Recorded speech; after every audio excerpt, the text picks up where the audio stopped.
And I still give to that city, hoping that the favor can be returned. You know, I thought I would never leave that franchise. I thought I was going to be Houston, obviously, for the rest of my career. Things happen. You know, I had different goals, and, you know, I seen a different vision for myself, my career, my family. Stephen A., let me ask you this. Do you think Rockets fans should show James Harden love tonight? I think Max has to go first on this, Molly, because I want to wait. I want to wait to give my answer here. Go ahead, Max. Yes, they should show him love. James Harden made that franchise a perennial powerhouse. Now, he didn't show up big in the playoffs, which is why even though his regular season numbers are like Kobe Bryant or LeBron James, because he didn't perform in the playoffs and lead his team to the promised land as Kobe and LeBron have repeatedly, he is not thought of with those guys. And that's fair. He shouldn't be. You have to be Kobe or LeBron to get a big reception? Now, eventually he forced his way out of town. He kind of played his way out, right? Should the city boo him for that? Think about what it takes to win a championship. We think, Stephen A., if AD is not 100%, the Nets have a really good chance to win the championship.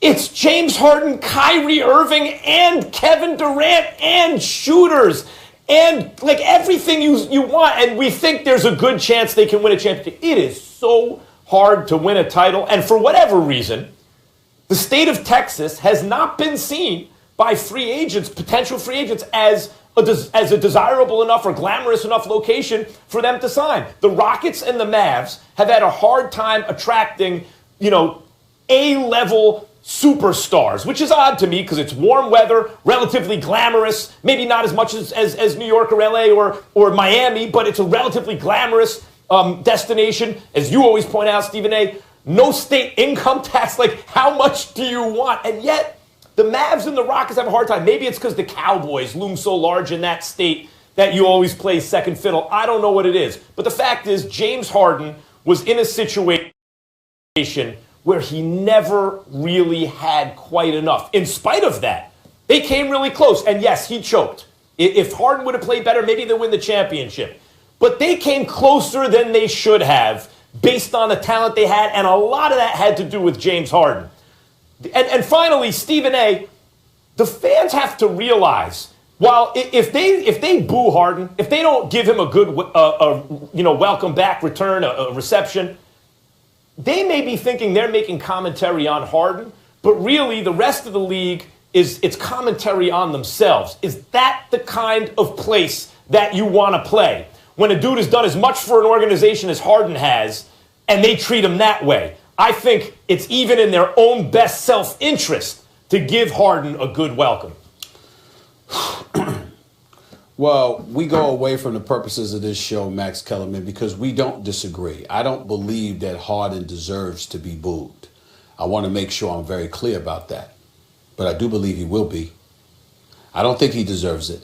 I don't think somebody that averaged 37 minutes a game in 8+ seasons for that team, that averaged 29, 7, and 6 in that span and took them to the playoffs every single year.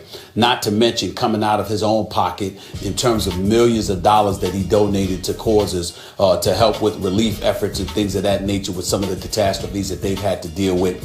He's been a model citizen, not to mention a great, great player for the franchise. And in that regard, he does not deserve to be booed. And I hope that he's not. But I must confess to you, I would be shocked if he's not booed, at least by some in attendance. Now, obviously, when you take into account his off-court philanthropic efforts and things of that nature, it's pretty hard to do anything negative towards him, and they shouldn't. From a basketball perspective, though, I can't knock them if they do boo him in this regard. He departs. He shows up. He's not in shape. It clearly is on purpose because he doesn't want to be there. Fair enough. Now that he's gone, they're one of the worst teams in basketball. His exit has basically plummeted the entire franchise. They are on a 12-game losing streak. They are in basketball purgatory right now. They're clearly one of the worst teams in the NBA. And there's no way around it. And I feel my heart goes out to Steven Silas, who waited 20 years as an assistant to become a head coach. And this is what he's saddled with. John Wall is averaging 20-6. Christian Wood is averaging 22-10. Victor Oladipo hasn't been that great. He doesn't want to be there anyway. It's just not a good situation right now. But that also has something to do with James Harden. You wanted Dwight Howard, and then you didn't. You wanted Chris Paul, and then you didn't. You want to play with Russell Westbrook, and then y'all didn't want to play with one another. And along the way, they gave up assets. They don't do that if it were not for James Harden. So even though James Harden is absolutely phenomenal in every sense of the word as far as I'm concerned, and I don't view him as a person that choked in the postseason. He averaged 28, even though his numbers were down compared to what we're accustomed to seeing him doing in the regular season. If you want to use that as to describe it, but I don't consider that choking. In the end, what I'm saying is the ultimate indictment they will make against him if they choose to boo him is the fact that having to make a deal to send him to Brooklyn and garner assets in return because they had given them away in previous deals just to get him the assets that he had asked for. Those are the kind of things that people who know something about basketball in Houston may tend to hold against him, because the state of affairs that exists now is primarily because they tried to give him everything he said he needed in order for them to elevate to another level. He wasn't wrong in doing that. He thought it gave them a best chance to go for the chip. He was right to do so, but it doesn't mean that they're going to interpret it that way. And that's why I'm fearful they're probably going to, some people anyway, are going to boo him. That's reasonable. And it's fair to say.